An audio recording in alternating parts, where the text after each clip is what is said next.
The economic recovery continues apace and Hickman Transport is feeling it. The orders are coming in.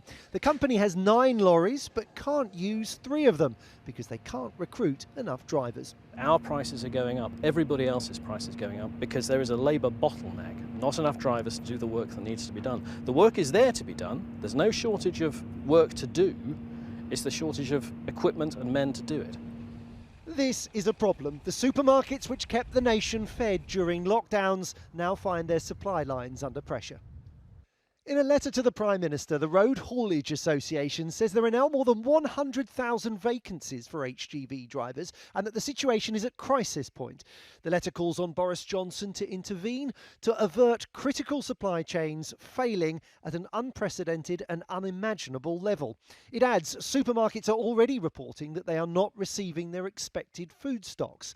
The letter is signed by the Chief Executive of the Food and Drink Federation and a host of other business groups representing the food industry. Some in government seem to think the industry is crying wolf. We are not crying wolf. The scale of the driver shortage is enormous. This is of crisis proportions. We are likely to see gaps on supermarket shelves in weeks to come if we don't get an immediate response from government. The supermarkets admit that the shortage of lorry drivers is causing minor disruption and that in recent weeks there have been issues with the supply of salads, fruits and berries, yogurts, vegetables and bottled water. But they insist general availability is good.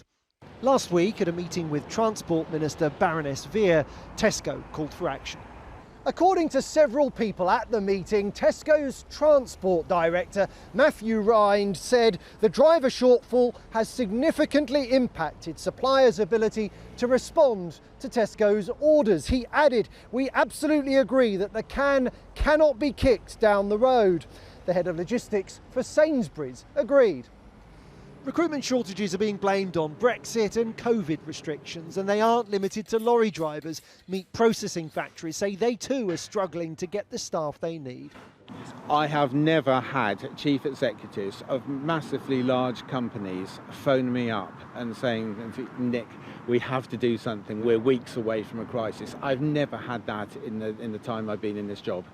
Companies want the government to relax the post-Brexit immigration rules, but tonight a government spokesman made it clear that isn't going to happen.